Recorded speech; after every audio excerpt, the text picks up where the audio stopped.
मैं अशोक गहलोत ईश्वर की शपथ लेता हूं कि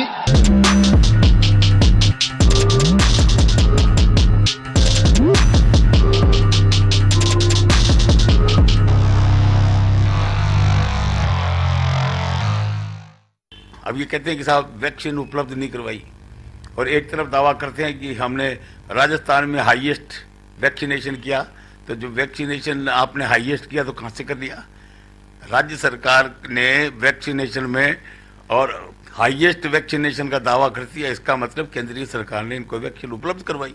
आप ये देखिए कि कहीं पर भी किसी भी प्रकार का तारतम्य नहीं है, केवल केंद्रीय सरकार की योजनाओं की बुराई करना और अपना जबरदस्ती नाम बदल के अपना श्रेय लेना, ये काम इनका है। सरकार के 3 साल के कार्यकाल में राजस्थान का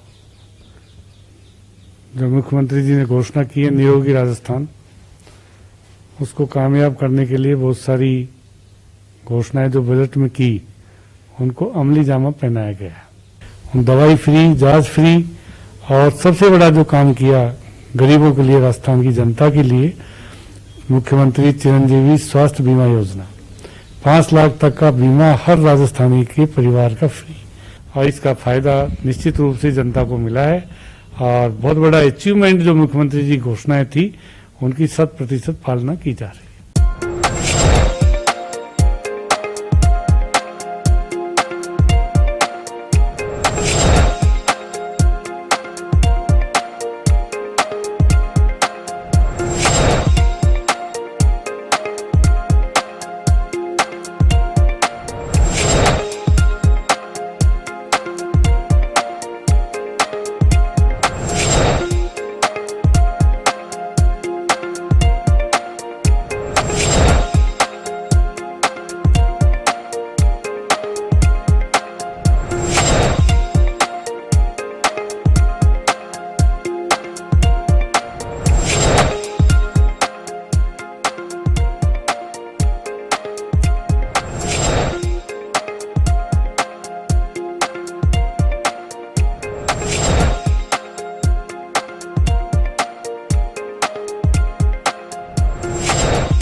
अशोक गहलोत ईश्वर की शपथ लेता हूं कि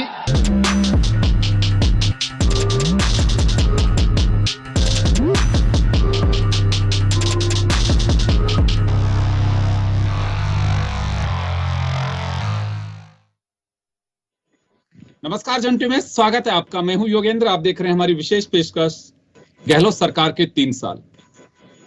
3 साल पर सबसे पहले, क्योंकि किसी भी प्रदेश, किसी भी आमजन के लिए मेडिकल एंड हेल्थ सबसे ज्यादा जरूरी होता है और सरकार का दावा है कि एक अद्भुत काम किया है प्रदेश में मेडिकल एंड हेल्थ पे। चिरंजीवी योजना 1 मई 2021 से शुरू की कोविड के तुरंत बाद, और कोविड के दरमियान रेमडेसिविर इंजेक्शन की बात करें या दूसरे इंजेक्शन जो मुफ्त में उपलब्ध कराए गए, ये सरकार का बड़ा दावा है। साथ ही ये भी कहा जा रहा है कि ट्रॉमा सेंटर्स, मोबाइल वैन्स जो गांव-गांव जाकर के इलाज कर सकती हैं, राइट टू हेल्थ जिसका एक्ट तैयार कर लिया गया है, निःशुल्क दवा योजना और निःशुल्क जांच योजना उसका दायरा बढ़ा दिया गया है, उसे नीचे के स्तर पे भी उतारा गया है। तो चलिए हमारे साथ इस मुद्दे पर चर्चा करने के लिए जन टीवी के एडिटर इन चीफ एस के सुराना जी जुड़ रहे हैं, वरिष्ठ पत्रकार डॉक्टर यस गोयल हमारे साथ जुड़े हुए हैं, भाजपा प्रवक्ता और सीनियर विधायक रामलाल शर्मा जी हमारे साथ जुड़े हैं, राजस्थान के मुख्यमंत्री अशोक गहलोत जी के सलाहकार और वरिष्ठ विधायक रामकेश मीणा जी हमारे साथ हैं। सभी का स्वागत है। मैं डॉक्टर साहब सबसे पहले आपके पास आना चाहूंगा। यस गोयल साहब, बताइए अगर सर। हम बात करें मेडिकल एंड हेल्थ को लेकर के, तो सबसे बड़ी परीक्षा पूरे देश में ही अगर गवर्नमेंट्स की बात करें स्टेट में तो कोविड रहा, और कोविड को लड़ा भी मैं कहूँ एक जंग की तरह सरकारों को लड़ना पड़ा।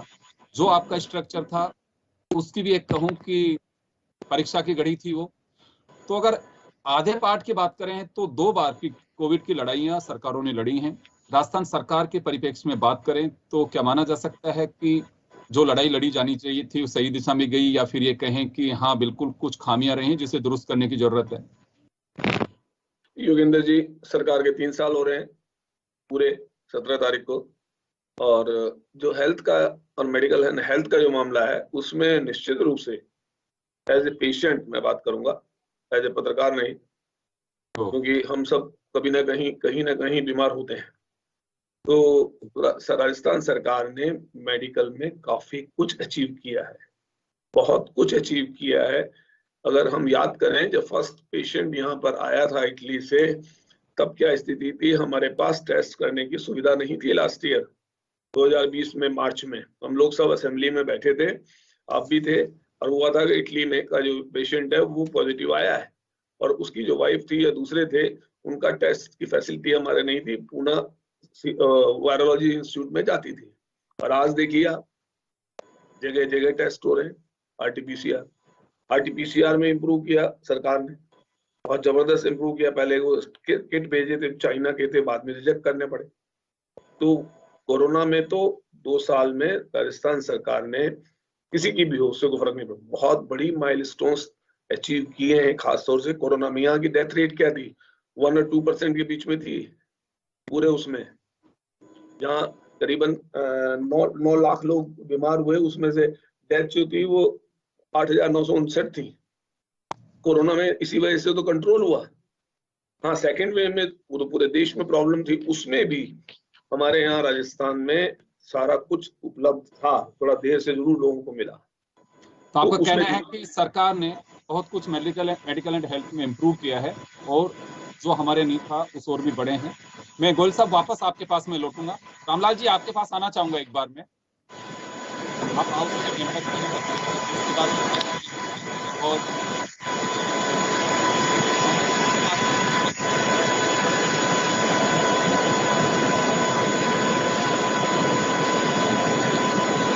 मशीन चल रही है करके किसी जी। रामलाल जी, आप सुन पा रहे हैं मुझे? जी योगेंद्र जी। तो मेडिकल एंड हेल्थ को लेके अगर हम कहें तो सरकार किस दिशा में काम कर रही है आपके हिसाब से? देखिए योगेंद्र जी, सबसे पहले तो मैं ये कहूंगा कि राजस्थान की सरकार एक मैसेज देने का काम करती है, वोट बैंक की राजनीति करने का काम करती है। और इसका सटीक उदाहरण मैं दे रहा हूं कि मैं मुख्यमंत्री जी से पूछना चाहता हूं कि जब ये पूरे देश के अंदर आयुष्मान भारत योजना लागू की गई तो आपने उस योजना को लागू क्यों नहीं किया? नंबर 1। नंबर 2, 1.5 साल तक आपने जो भामाशाह स्वास्थ्य बीमा योजना चल रही थी उस योजना को भी बंद करने का काम किया। उसके बाद में आपने संशोधित करके और आपने चिरंजीवी योजना लेकर आए। आप प्रैक्टिकल के ऊपर, मेरी बात पे आप विश्वास मत करो, आप प्रैक्टिकल रूप से, आपके बहुत से मित्र ऐसे हैं जो निजी चिकित्सालय चलाते हैं, आप उनसे एक बार बातचीत करके देख लो कि क्या चिरंजीवी योजना के अंदर आप पेशेंट का इलाज करने के लिए तैयार हो क्या? बहुत छोटी छोटी बीमारियों का इलाज करने के लिए हॉस्पिटल वाले तैयार है, बड़ी भी गंभीर बीमारियों को, ऐसा कि रोग की बीमारी का इलाज करने के लिए निजी चिकित्सालय तैयार ही नहीं है। चिरंजीवी योजना के कार्ड वालों को बाहर से ही मना कर देते हैं, वो इलाज नहीं करते, ये हकीकत है। सिर्फ मैं आलोचना इस आधार के ऊपर नहीं कर रहा कि राजस्थान के अंदर कांग्रेस की सरकार है, मैं भारतीय जनता पार्टी का विधायक हूं और मैं बीजेपी की विचारधारा को समर्थन करने वाला व्यक्ति हूं, नंबर 1। नंबर 2, सरकार कितने ही दावे करे, हमने इतने टेस्टिंग के कैपेसिटी बढ़ा दी, हमने निःशुल्क रूप से इतना जांचे का दायरा बढ़ा दिया, हमने ग्रामीण क्षेत्र के अंदर और कोविड के अंदर एक भी पीएससी और सीएचसी का मरीज लाके मुझे बता दो कि राजस्थान के अंदर प्राथमिक स्वास्थ्य केंद्र और सामुदायिक स्वास्थ्य केंद्र के ऊपर हमने कोविड के इतने मरीजों का इलाज करने का काम किया। आप बताए तो सही, सिर्फ दावे करना एक अलग है, हकीकत अलग है। रामकेश जी मेरे साथ बैठे, ये बता दें कि इनकी विधानसभा के अंदर एक भी प्राथमिक स्वास्थ्य केंद्र के ऊपर कोविड के मरीज का इलाज किया हो, तो एक भी सामुदायिक स्वास्थ्य केंद्र के ऊपर कोविड के मरीज का इलाज किया होगा, एक भी जगह सुविधाएं उपलब्ध नहीं है। निजी चिकित्सालयों के अंदर कोविड का इलाज हुआ है निसंदेह रूप से, और सरकार ने जो घोषणाएं की थी बड़ी बड़ी, लेकिन रामलाल जी आरयूएचएस जहां इतने लोगों को इलाज मिला, वहां रेमडेसिविर इंजेक्शन जब कालाबाजारी हो रही थी, मिल नहीं रहा था, बहुत सारे लोगों को जीवन दान मिला। और छोटे नीचे के स्तर की बात करें तो मेडिसिन जहां पे जांच करी गई, अभी जैसे गोयल साहब ने कहा, सबसे बड़ी प्रॉब्लम तो जांच की ही थी पहले, कि जांच नहीं हो पा रही, उसे पता कैसे होगा कि ये बीमारी क्या है। और जो पेशेंट था जिसका पता लगा, जिसमें सिम्टम दिखाई दिए, तो उसको आइसोलेट किया गया। उसे ये कहूं कि जहां पे उसे रखना चाहिए था आइसोलेशन, किस तरह से अपने घर में उसे बनाया गया। तो एक तरीका था, क्योंकि ये एक बड़ी बीमारी और बड़ा तबका प्रभावित, हम में से कोई ऐसा नहीं है कि जिसका परिचित या खुद चपेट में नहीं आए होंगे, तो एक उस दिशा में काम नहीं कहेंगे कि हाँ बिल्कुल वहाँ काम हुआ है। गवर्नमेंट हॉस्पिटल्स में एडमिशन जो हो रहे थे, आरयूएचएस में तो गवर्नमेंट का हिस्सा है। देखिए योगेंद्र जी, उस काले अध्याय को मैं याद करना नहीं चाहता कि उस दौरान क्या परिस्थिति प्रदेश के अंदर थी, क्या परिस्थिति देश के अंदर थी, वो एक काला अध्याय था। हकीकत के अंदर मैं बयां कर रहा हूं, रेमडेसिविर इंजेक्शन लेने के लिए मैंने भी कम से कम 1 बार नहीं 8 बार चक्कर काटे हैं। अब मैं एक विधायक था, विधायक तीसरी बार हूं, मुझे पता है कहां से अप्रोच करने से कहां से रेमडेसिविर इंजेक्शन मिल जाएगा। लेकिन मैंने प्रयास किए, मेरे प्रयास से भी मेरे क्षेत्र के जो मरीज थे उनको मैं उतना लाभ नहीं दिला पाया जितना लाभ मुझे दिलाना चाहिए था, या जो पेशेंट थे वो उतने लाभ के हकदार थे, उतना नहीं दिला पाया।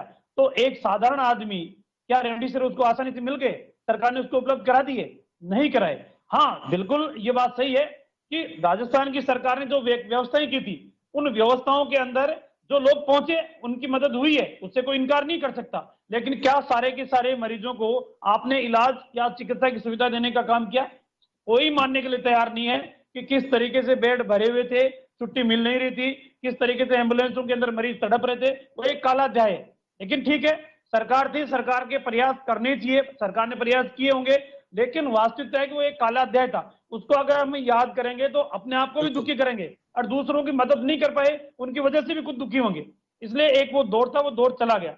अब आवश्यकता इस बात की है कि मेडिकल फैसिलिटी बढ़े, ग्रामीण क्षेत्र के अंदर बढ़े, मेडिकल का स्टाफ जो रिक्त पद बढ़े उनकी भर्ती होनी चाहिए, और ग्रामीण क्षेत्र के अंदर भी लोगों को सुविधा मिले, इसके लिए काम करने की आवश्यकता है। रामकेश जी आपके पास आना चाहूंगा। एक तो आपको 2 साल आपके जो बचे हुए 3 साल का जो महीना है, उसी में अमित शाह जी भी आप लोगों को एक सफेद चिट दे के गए हैं कि आपको कोई खतरा नहीं है, 2 साल तक आप अपना काम करिए, कोई सरकार नहीं गिरा रहा। तो मुझे लगता है अब तो फोकस रखना चाहिए, एक हर्डल तो आपकी दूर हो ही गई है। और अभी रामलाल जी जो आप पे आरोप लगा रहे हैं कि एक जगह ऐसी बता दी है जिसमें वास्तव में ठीक से गाँवों के क्षेत्र में कोविड के दरमियान किसी पेशेंट का इलाज हुआ हो, ये इनका अपना आरोप है। और दूसरा, कुछ तारीफ भी आपकी कर रहे हैं। चिरंजीवी योजना को लेकर बीजेपी लगातार आरोप लगा रही है। 2020-21 के बजट में अनाउंस किया था यूनिवर्सल हेल्थ कवरेज का, जिसको लेकर के आप लोगों ने चिरंजीवी योजना 1 मई 2021 से शुरू किया। अभी बताया जा रहा है कि 5 लाख पेशेंट का इलाज कर चुके हैं नवंबर तक, और 661 करोड़ रुपए उस पर खर्च कर चुके हैं। तो रामलाल जी के आरोप पे मैं एक तो आपका बयान लेना चाहूंगा, और दूसरा, क्या वास्तव में चिरंजीवी योजना उसकी मॉनिटरिंग हो पाती है कि इलाज हो भी रहा है कि नहीं हो रहा उससे?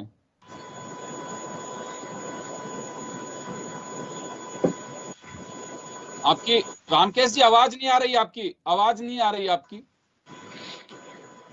अनम्यूट करिए।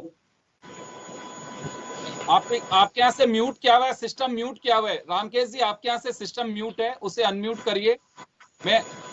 आप अनम्यूट करिए, तब तक मैं एस.के. सुराना साहब के पास में जाना चाहूंगा। आप इसे अनम्यूट करिए, अभी म्यूट है आपका सिस्टम। हाँ, अब बोलिए, आप बोलिए।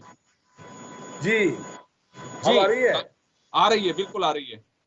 मेरा मेरा मेरा इतना सा कहना है कि रामलाल जी ने जो आरोप लगाए अभी, उनको आप भी सुन रहे हैं, मैंने भी उनको पूरी तरह सुना।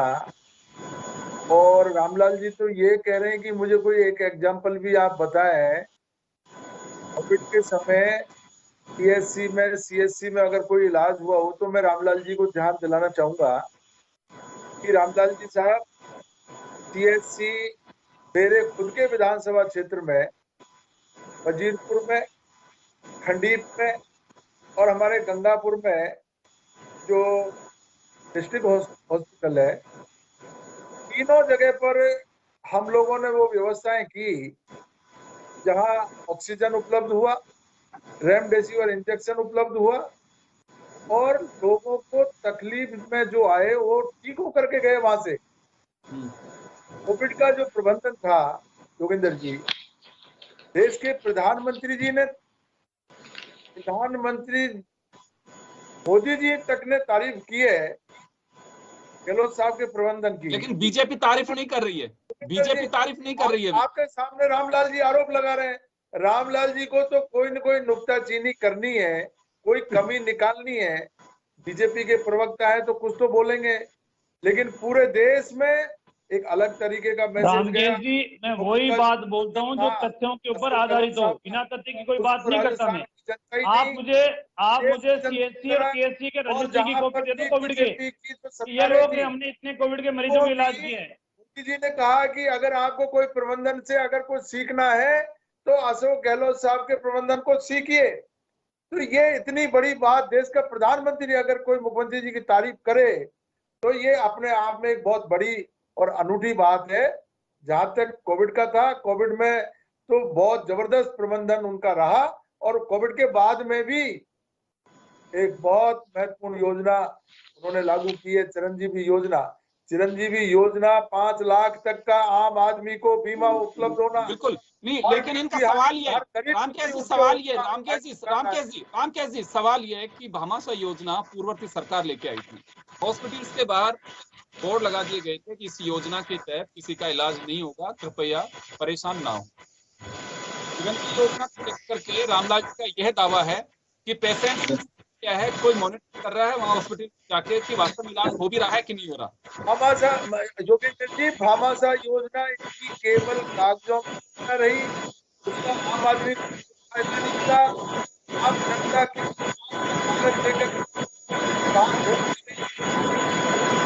आपके यहाँ से सिस्टम में कोई प्रॉब्लम, आवाज बहुत, योजना लागू हो नहीं पाई। और चिरंजीवी योजना का जहाँ तक सवाल है, जबरदस्त हमारे जो पूर्व स्वास्थ्य मंत्री थे रघु जी शर्मा साहब, उन्होंने जबरदस्त मॉनिटरिंग की। और उसके बाद में अब प्रसादी लाल जी जो हमारे नए हेल्थ मिनिस्टर बने हैं और मुख्यमंत्री जी, दोनों ही जबरदस्त तरीके से इस योजना की मॉनिटरिंग कर रहे हैं। और आप देख सकते हो इसका बहुत जबरदस्त फायदा मिल रहा है, आम जन को फायदा मिल रहा है। और धरातल पे उतर करके वो योजना आई है, आम आदमी इस बात से खुश है। 5 लाख तक का उसका बीमा, हेल्थ का बीमा उसको मिला हुआ है। कहीं भी कोई बीमार हुआ, किसी भी प्राइवेट हॉस्पिटल में जाकर के अपना इलाज करा ले, इससे बड़ी बात क्या हो सकती है। जब भी पहले भी मुख्यमंत्री जी जब अशोक गहलोत साहब रहे, उन्होंने पहले भी हेल्थ के मामले में नई योजनाएं लागू की। अब भी उन्होंने एक नया आयाम स्थापित किया है, दूसरे प्रदेशों में भी उसकी तारीफ हो रही है। और रामलाल जी को तो मैं ये कहना चाहूंगा कि अपने क्षेत्र में लोगों को कहें, उनको जागृत करें, चिरंजीवी योजना का फायदा उठाएं। और तो एक मेरा सवाल है रामकेश जी, एक सवाल है रामकेश जी एक सवाल है मेरा। देखिए, सीएससी, पीएससी, डिस्ट्रिक्ट हॉस्पिटल्स, इनकी संख्या बढ़ा सकते हैं। सबसे बड़ी बात है हमारे इंफ्रास्ट्रक्चर की। मैं ये सवाल इस वजह से कह रहा हूं कि कई बार विधानसभा के अंदर आपकी पार्टी के लोग भी और अपोजिशन के लोग भी ये कहते हैं कि हमारा medical and health system ventilator पे है। वो क्यों कहा जाता है कि जब भी इंडियन मेडिकल काउंसिल की टीम आती है किसी भी कॉलेज में इंस्पेक्शन के लिए, कोटा वालों को उदयपुर, उदयपुर वालों को जोधपुर, जोधपुर वालों को जयपुर यूं शिफ्ट किया जाता है। ये भी नहीं यहाँ पे टाइम खास बात नहीं, रामलाल जी के वक्त भी यही हो रहा था, ये भी यही हो रहा था। मेरा आरोप है, ये बीमारी मैं कब दूर रामलाल जी के ऊपर ये और बीजेपी के लोगों के ऊपर ये आरोप लगाना चाहूंगा, जब हमारे यहाँ ऑक्सीजन की किल्लत हुई, ऑक्सीजन की सप्लाई और डिस्ट्रीब्यूशन का काम केंद्र सरकार का था, केंद्र सरकार ने हमारे साथ क्या भेदभाव किया आपको पता है? जो ऑक्सीजन हमको अलवर से लेनी थी, भरतपुर से लेनी थी, उसके लिए हमको अलॉट किया उड़ीसा में। कोई बात नहीं, लेकिन वो तो आप सिस्टम में तो ऑक्सीजन दीजिए, सिस्टम में तो ऑक्सीजन दीजिए सर। भारतीय जनता पार्टी के लोगों ने किया, भारतीय जनता पार्टी के 25 के 25 सांसद है केंद्र में, उन्होंने कोई आवाज नहीं उठाई, रामलाल जी ने कोई आवाज नहीं उठाई। आ रहा हूं आपके पास लौट रहा हूं।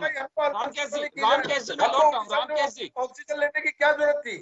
रामकेश जी मैं लौट रहा हूँ आपके पास सर, मैं लौट रहा हूँ। रामकेश जी मैं वापस आ रहा हूँ, रामकेश जी मैं वापस आ रहा हूँ। मैं एस.के. सुराना साहब हमारे साथ जुड़े हुए हैं इस वक्त, मैं उनके पास में जाना चाहूंगा। सर, मेडिकल एंड हेल्थ किसी भी स्टेट के लिए बहुत जरूरी होती है। ये कहा जाता है कि एजुकेशन और मेडिकल एंड हेल्थ अगर उस पर कोई गवर्नमेंट फोकस करती है तो एक जनता को ये लगता है कि हमारे साथ कोई खड़ा हुआ है। अगर राजस्थान के परिप्रेक्ष्य में बात करें तो क्या स्ट्रक्चर बन रहा है अभी? देखिए योगेंद्र जी, मेडिकल और जो गरीबों से जुड़ा हुआ सीधा मामला है। आज के समाज में हम देखें, अगर गांव देहात में देखें तो लोगों को अगर कोई बीमार पड़ता है तो ना तो उपलब्ध है सही डॉक्टर, वहां पर झोला छाप डॉक्टर्स के पास उनको जाना पड़ता है। ये सब जो चीजें हैं उस दिशा में भी और ज्यादा काम होने की जरूरत है। मेडिकल ट्रेंड जो नर्सेज हैं, वो जो ANM है, वो उनकी जो पहुंच होती है, कई बार हम लोग अखबारों में पढ़ते हैं कि डिलीवरी के लिए मोटरसाइकिल पे लेकर के जा रहे हैं, तो ये सब एरिया है जहां पर की कुछ कमी नजर आती है। लेकिन इसके अलावा मैं जरूर कहूंगा कि अशोक गहलोत का कार्य मेडिकल के क्षेत्र में अच्छा रहा है। इनके पिछले कार्यकाल में भी उन्होंने दवा मुफ्त की थी और जांचें उसके बाद में मुफ्त की, उसको देख करके और कई राज्यों ने ये कार्य किया। वो सब देखते हुए इनकी एक संवेदनशील मुख्यमंत्री की छवि है, जो उन्होंने अच्छा कार्य किया। लेकिन जो ग्रास रूट तक जो नेटवर्क फैलना चाहिए वो बीजेपी राज में भी नहीं फैला और कांग्रेस राज में भी अभी बहुत ज्यादा कमी है। मेडिकल कॉलेजेस को देखें तो मेडिकल कॉलेजेस की घोषणा हो गई है लेकिन इंफ्रास्ट्रक्चर का पता नहीं है। मेडिकल कॉलेजेस जब तक नहीं होंगे तो आपके डॉक्टर तैयार कैसे होंगे?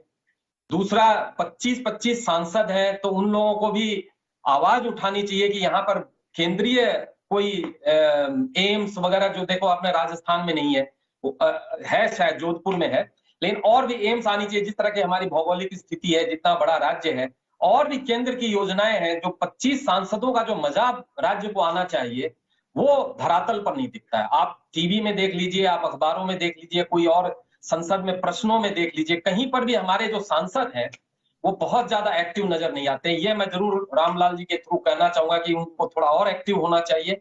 और राज्य की जनता सेम है, कांग्रेस का राज है चाहे भाजपा का राज है। अगर यहाँ स्टेट गवर्नमेंट कांग्रेस की, इसका मतलब ये नहीं है कि हमें यहाँ पे चीजें ला के नहीं देनी है।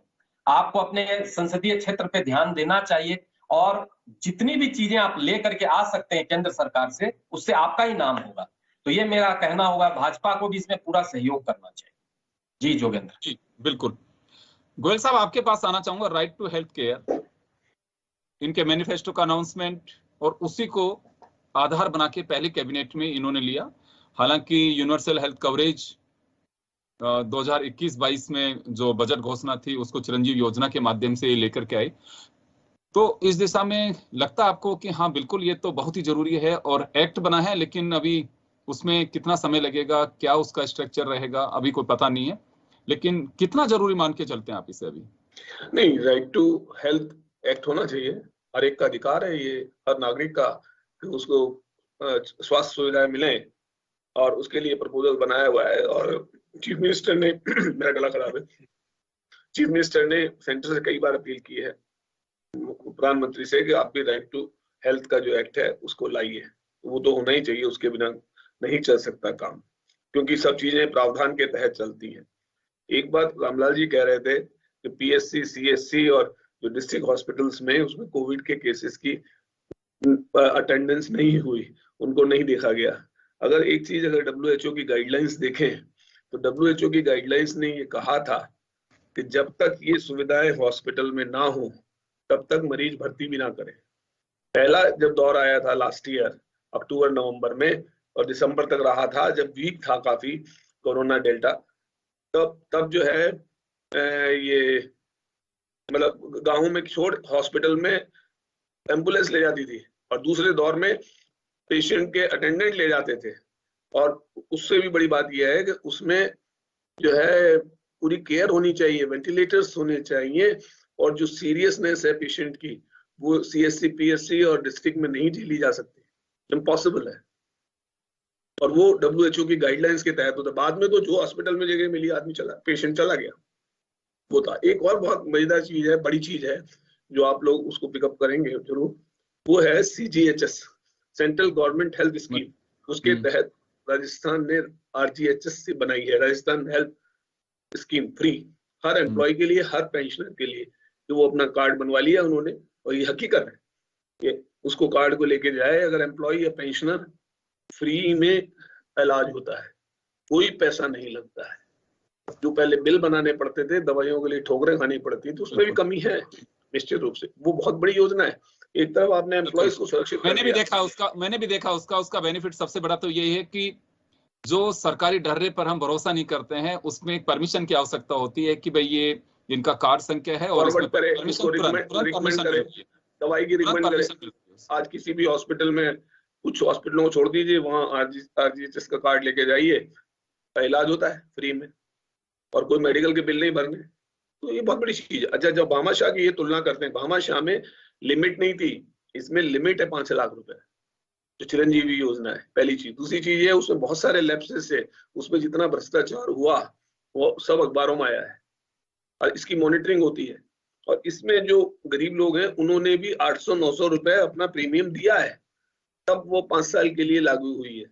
वो स्कीम ऐसी हवा में लागू नहीं हुई है चिरंजीवी, और उसकी मॉनिटरिंग होती है। उसके लिए हर हॉस्पिटल ने डेस्क बनाई हुई है, उस पर सरकार का एक आदमी भी बैठा है। तो कुल मिलाकर के जो चीजें हैं, और कोरोना से रिलेटेड है, कोरोना में तो बहुत बड़ी भीलवाड़ा मॉल देख लीजिए, पूरी दुनिया में फेमस हुआ। मेडिकल एंड हेल्थ बहुत अच्छा है, ऐसा नहीं है। मेरा ये मानना है कि मेडिकल हेल्थ में जो है मंत्री हो वो मेडिकल साइंस से रिलेटेड हो ना, तो ज्यादा अच्छी तरह से काम होगा। और दूसरा जो इसमें पॉलिटिक्स है, इंफ्रास्ट्रक्चर की बात करते हैं, डॉक्टरों की कमी नहीं है। और डॉक्टरों के ट्रांसफर कैसे होते हैं, नर्सेज के ट्रांसफर कैसे होते हैं, पैरामेडिकल स्टाफ के ट्रांसफर कैसे होते हैं? जब आप उनको अनिश्चितता देंगे, पैसे भले अच्छे दें और गाँव में पटक देंगे, तो पहली पोस्टिंग गाँव में होगी, तो जो सर्जन गाँव में जाके क्या सर्जरी करेगा? तो ये जो पॉलिटिक्स है, सुधार की आवश्यकता है, सुधार की आवश्यकता है। रामकेश जी आपके पास आना चाहूंगा मैं, बिल्कुल रामकेश जी आपके पास आना चाहूंगा। आप एडवाइजर भी हैं मुख्यमंत्री जी के इस वक्त, और सबसे बड़ी जो बात आती है कि आज ऐसा क्या है कि कोई भी गवर्नमेंट डॉक्टर गांव में नहीं जाना चाहता। कोई तो वजह है, नर्सिंग स्टाफ नहीं जाना चाहता, या तो गांव के पास का कोई है वो जाना चाहेगा। अगर वो वहां रहेगा तो बहुत सारे लोग उन पे आरोप लगाते हैं, सब वो राजनीति करता है।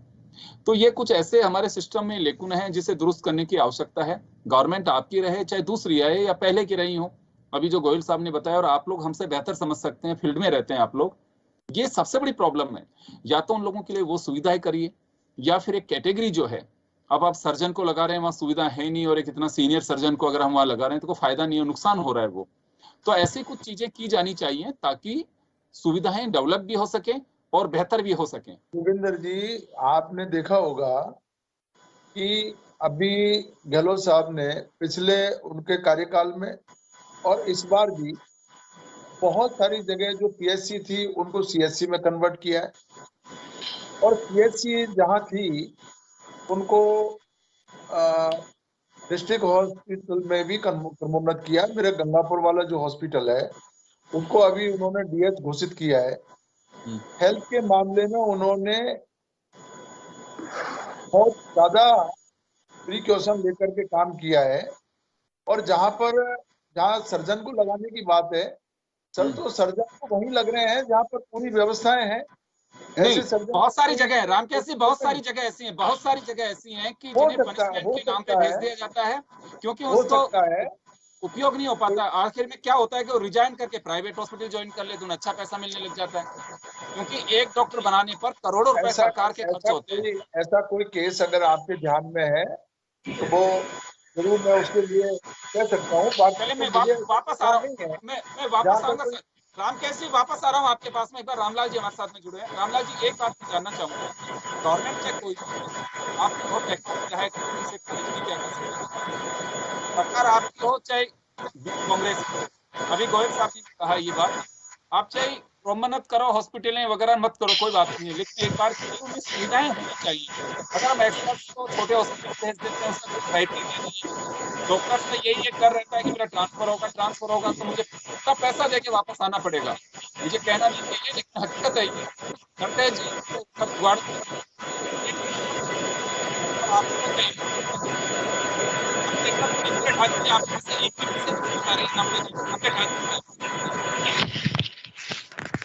आपको रामलाल जी आप बोलिए आप। देखिए योगेंद्र जी, सबसे बड़ी बात यह है कि मेडिकल हेल्थ के अंदर पॉलिटिकल हस्तक्षेप बंद होने चाहिए, चाहे उसमें मैं भी हूं चाहे और कोई भी हो। सबसे पहला काम तो ये होना चाहिए। दूसरा काम क्या होना चाहिए कि आज राजनीतिक आधार के ऊपर जो पदस्थापन हो रहे हैं, वो पदस्थापन इसलिए हो रहे हैं कि जहां गायनी का डॉक्टर है वहां सर्जन नहीं है, जहां सर्जन है वह एनेस्थीसिया नहीं है, जहां एनेस्थीसिया है वहां ऑर्थोपेडिक्स का नहीं है। जहां आपको काम करना है, जब तक एक ऑपरेशन थिएटर के अंदर जब तक कंप्लीट मैन पावर उपलब्ध आप नहीं कराओगे, तब तक उस ओटी का भी कोई महत्व नहीं है। आप ओटी में कितने लाख रुपए खर्च कर दो, करोड़ रुपए खर्च कर दो, उसकी कोई उपयोगिता नहीं है। सरकार को चाहिए कि आपको सारी सीएससी के अंदर सुविधा देने की आवश्यकता नहीं है। आप राजस्थान के अंदर एक विधानसभा में एक सीएससी के अंदर कम से कम एक्सपर्ट लगाएं, सारा स्टाफ लगाएं। आज जो हकीकत है वो बयां कर रहा हूं मैं आपके पास योगेंद्र जी। आज सीएससी और पीएससी सिर्फ और सिर्फ रेफर सेंटर बने हुए हैं। कोई मरीज आता है, उसको जुकाम की, सर्दी की, बुखार की इनकी दवाई दे दो। अगर कोई एक्सीडेंट हुआ है, 3 टांके लगाने हैं तो 3 टांके लगाने के लिए भी तैयार नहीं है, उसके लिए भी वो रेफर पर्ची बनाएंगे। जाइए आप डिस्ट्रिक्ट हॉस्पिटल के अंदर जाइए, हमारे पास सुविधाएं नहीं है। तो कम से कम एक गाइडलाइन सरकार की ये जारी हो कि इस क्राइटेरिया तक को तो आपको वहीं ब्रेक करना पड़ेगा। आज एसएमएस के अंदर भीड़ क्यों बढ़ रही है?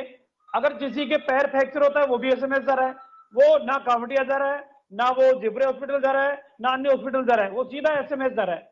इसलिए सरकार को एक नीतिगत निर्णय करके रामलाल जी कम से कम झूठ तो मत बोलो, कम से कम थोड़ा तो झूठ नहीं बोल रहा रामकेश जी, उसको हकीकत बता रहे हो, मैं हकीकत जो है उसको स्वीकार करो। यथार्थ को स्वीकार करोगे तभी जाके अच्छा काम कर पाएगा। आप एक सीएससी का ऑपरेशन हो रहे लगा हुआ है और रेफर की बात कर रहे हो, तो अगर कोई गंभीर मरीज है, कोई सीरियस मरीज है, उसको रेफर भी करते हैं डॉक्टर। एक पीएससी सीएससी के ऊपर ऑपरेशन थिएटर चालू है, तो आप नाम बताओ ना कौन जो पीएससी और सीएससी के ऊपर ओटी चालू है। ऐसे गंगापुर में आप देख लीजिए, सीएससी गंगापुर में ओटी चालू है, ऑपरेशन चालू है, नहीं है तो आप पता करके देख लीजिए। आप ऐसे बिना तथ्यों के आरोप मत लगाइए। आप तो उस रजिस्टर की कॉपी व्हाट्सएप करा दो जो आप डॉक्टर ऑपरेशन किए हैं। आप तो उस रजिस्टर की कॉपी भिजवा देना जो आपके ओटी के अंदर डॉक्टर ने ऑपरेशन किया। आपको खुद को सारे एमएलए को भी पैसा लगाने के लिए और मेडिकल में पैसा लगाने के लिए अभी हमें विधानसभा के क्या करेंगे, उनका उपयोग ही नहीं हो रहा। सारा पैसा आपने लगाया, उनका उपयोग करके आप डॉक्टर तो भेजो वहां पे। शहरों के अंदर डॉक्टर रहने के लिए तैयार है, गाँव में कोई जाने के लिए तैयार नहीं है। आप माफी चाहूंगा मैं, समय कम है। रामकेश जी बात आरोप की नहीं है, वो भी एक विधायक है, उनका साफ कहना है कि चाहे सरकार हमारी हो चाहे कांग्रेस की हो, कुछ कमियां हैं जिसे हमें दुरुस्त करने की आवश्यकता है। अगर हम कहीं पे भी ऑपरेशन थिएटर खोल रहे हैं तो वहां पे वैसे ही डॉक्टर्स और तमाम टीम देनी चाहिए, ये उनका कहना है, आरोप नहीं लगा रहे हैं, वो खुद स्वीकार भी कर रहे हैं, जायज फरमा रहे हैं। लेकिन आप इंफ्रास्ट्रक्चर के मामले में जो अभी गहलोत साहब ने जो काम किया है मेडिकल में, आप पिछली इनकी भाजपा की जो सरकार है उसका और अभी का इंफ्रास्ट्रक्चर देख लीजिए। आप सारे हॉस्पिटलों में, सीएससी में सारे ऑक्सीजन प्लांट लग गए, वहां सारी और सुविधाएं हो गई है। तो इंफ्रास्ट्रक्चर के मामले में अभी मेडिकल एंड हेल्थ में सीएससी में ऑक्सीजन प्लांट लग गए। अरे कौन सी रामकेश जी, 5 करोड़ आप सरकार को समर्थन दे रहे हो, इसलिए आपको बात मानती होगी। अभी गहलोत साहब ऑक्सीजन प्लांट लगे हैं, ऑक्सीजन कंसंट्रेटर लगे हैं। हमारा जो है ना पैसा ज्यादा से ज्यादा मेडिकल और हेल्थ में हम लोग खर्च करें, सारे विधायक राजस्थान के आप सरकार के मजबूत पिलर हो, आपके पिलर के ऊपर सरकार टिकी हुई है, इसलिए आपकी सुनती होगी सरकार। आपकी नहीं सुन मैं रही माफी है। चाहूंगा, समय का अभाव में रोकना चाहूंगा आपकी तमाम नहीं अतिथियों सुन को। रही है। और चलिए ये रामकेश जी, समय कम है, समय कम है, तो आने वाला समय सीमा का ध्यान 2023 रखना होगा। रामकेश जी, तो चलिए, सरकार को हमारी अपना काम सीरीज किया, में थोड़ा धैर्य रखें, मेडिकल एंड इंतजार हेल्थ पे हमने कीजिए। चर्चा की है और कमियां बहुत रह सकती हैं, अशोक गहलोत उन्हें साहब खारिज ने नहीं कोई कर सकता, भेदभाव नहीं किया, ये वो दूर करने की बीजेपी और आवश्यकता है, कांग्रेस क्योंकि मेडिकल एक ऐसा फील्ड है कि जिसमें पार्टी लाइन से ऊपर उठ करके बात देखनी होगी। अभी इंफ्रास्ट्रक्चर की कमी है, बहुत सारे काम होते हैं, खामियां रह सकती हैं, लेकिन अगर जो सुझाव दिए जा रहे हैं वो दूर करने की आवश्यकता है। चलिए, मैं समय कम है गोयल साहब, लेकिन आप कुछ कहना चाह रहे हैं। हाँ, मैं ये कह रहा था, एक जो पॉलिटिक्स के अलावा जो ये प्राइवेट प्रैक्टिस चीज है डॉक्टरों की, गवर्नमेंट डॉक्टरों, उस पर भी एक सॉलिड नीति आनी चाहिए। बिल्कुल बिल्कुल, कुछ ऐसे सुझाव है रामकेश जी, आप एडवाइजर हैं सीएम साहब के, कुछ बताए जाने चाहिए कि हाँ वास्तव में मॉनिटरिंग हो। देखिए, चिरंजीव योजना आई है, बहुत बढ़िया बात है, लेकिन उसका असर भामाशाह योजना जैसा नहीं हो। भामाशाह की नीयत ठीक थी कि योजना आनी चाहिए, जरूरत भी थी, लेकिन मॉनिटरिंग नहीं हो पाई। हुआ क्या कि बोर्ड लगा दिए गए। हॉस्पिटलों में चक्कर लगा रहे थे, उन कागजों को डॉक्टर को जाकर सर वही कह रहा हूँ, अगर रामलाल जी की कोई नोटिस में है तो पार्टी लाइन से अलग हट करके इनसे पूछना फोन करके कि वास्तव में बताइए कि कहाँ ऐसी कमी है कि कहाँ इलाज नहीं हो रहा, तो आपका काम है उसे दुरुस्त करवाइए। हम रामकेश जी मानने के लिए तैयार नहीं है, ये मुख्यमंत्री जी को सही सलाह थोड़ी देंगे, ये तो कहेंगे सब अच्छा चल रहा है। आप सभी का लेकिन रिजल्ट बताएगा 2023 का कैसे चल रहा है। नहीं दीजिए इजाजत, रिजल्ट बहुत नमस्कार। अच्छा आएगा रामलाल जी 2023 हाँ, में। मैं भी यही हूँ, आप भी यही हो रामकेश जी, 2023 में मिलते हैं, रिजल्ट देखते हैं आपका। आप इस बात को ध्यान ईश्वर की समय लिखता हूँ कि